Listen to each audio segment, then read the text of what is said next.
वफ़ को अगर मैं सरल भाषा में समझाऊं, वफ़ है क्या कि अगर कोई मुस्लिम समाज का आदमी शिया या सुन्नी अपने जीवन काल में कोई संपत्ति अर्जित करता है, क्लीन संपत्ति अर्जित करता है, अपनी मेहनत से संपत्ति अर्जित करता है और उसको वो अल्लाह को डोनेट करना चाहता है अपने इस्लामिक कार्यों के लिए, तो उस संपत्ति को वक्फ संपत्ति माना जाता है और वो इरिवर्सिबल होती है। वक्फ एक्ट क्या है? वक्फ की जितनी संपत्ति उसका सर्वे होता है। ये जो सर्वे करने का कॉन्सेप्ट है ये खुद में ही गलत है। मेरा सबसे पहले प्रश्न इसी पे है। सेक्शन 8 में ही लिखा हुआ है कि वक्फ का जो सर्वे होगा इसका खर्चा राज्य सरकार वहन करेगी। अब मैं पूछना चाहता हूँ, किसी हिंदू मंदिर की संपत्ति का या किसी भी हिंदू समाज की संपत्ति का जो डोनेट कर रहे हैं ट्रस्ट को, उसका तो सर्वे होता नहीं है और ना सर्वे का खर्चा राज्य सरकार वहन करती है। आर्टिकल 27 में लिखा हुआ है कि राज्य सरकार टैक्स पेयर के मनी से किसी धर्म को प्रमोट नहीं करेगी, तो ये सीधे सीधे आर्टिकल 27 का वायलेशन है। जिसकी संपत्ति वक्फ में जाने वाले, और मैं बहुत इसे जिम्मेदारी से आपके चैनल पे कह रहा हूँ, और कोई भी मुझे देश का लीगल ल्यूमिनरीज पे चैलेंज करे, सेक्शन 4, 5 और 6 के सर्वे में जिस आदमी की संपत्ति सर्वे में जा रही है, इंक्लूड की जा रही है, उसको इंफॉर्मेशन देने का कोई प्रावधान ही नहीं है। तो आपने एक वर्चुअली शरिया कोर्ट इस देश में बना दिया है।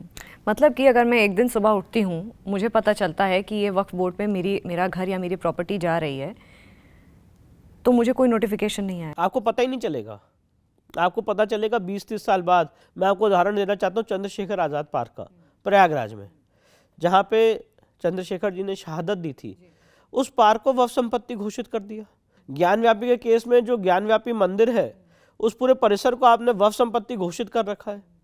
मथुरा श्री कृष्ण जन्मभूमि केस में कहते हैं कि श्री कृष्ण जन्मभूमि का जो पूरा मंदिर है, जो हमारी शाहिद का मस्जिद है, वक्फ संपत्ति है। बहुत सी ऐसी संपत्ति हैं जिसमें जबरन कब्जा करके बैठे हैं, वक्फ डीड है नहीं। डिफेंस और रेलवे के बाद थर्ड हाईएस्ट नंबर पे जो land owner in the country है वो वक्फ बोर्ड है, और ये 2007 के आंध्र प्रदेश हाई कोर्ट के आंकड़े हैं। कितनी प्रॉपर्टीज होंगी अभी प्रेजेंट करेंटली वक्फ बोर्ड मतलब के अगर पास? इसको ऐसे आंका जाए तो एक सेपरेट पाकिस्तान के करीब ज़मीन इनके पास इतनी तो बनी गई है। तो सवाल ये है कि ये सारी ज़मीनें वो नहीं है जो आदमी ने अपने जीवन काल में अर्जित की और अल्लाह को डोनेट की। इसमें मैक्सिमम संपत्ति जबरन कब्जा की हुई, इंक्रोचमेंट की है।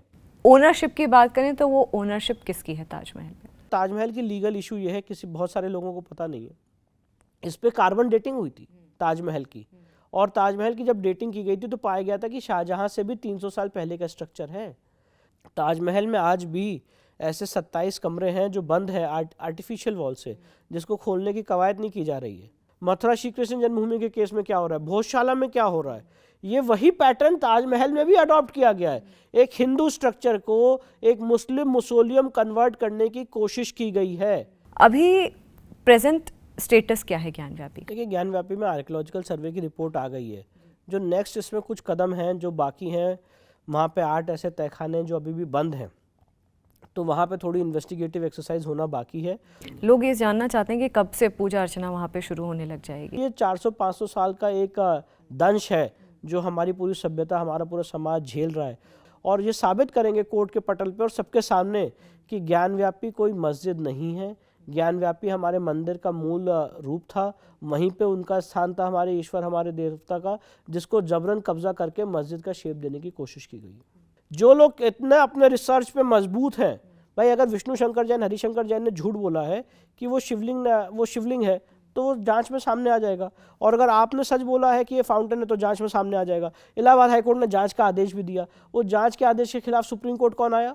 अंजुमन इंतजामिया। मैं आपके सामने बहुत डंके की चोट पे कहना चाहता हूँ कि जो 16 मई 2022 को बरामद हुआ था वो शिवलिंग है, वो शिवलिंग है, वो शिवलिंग है।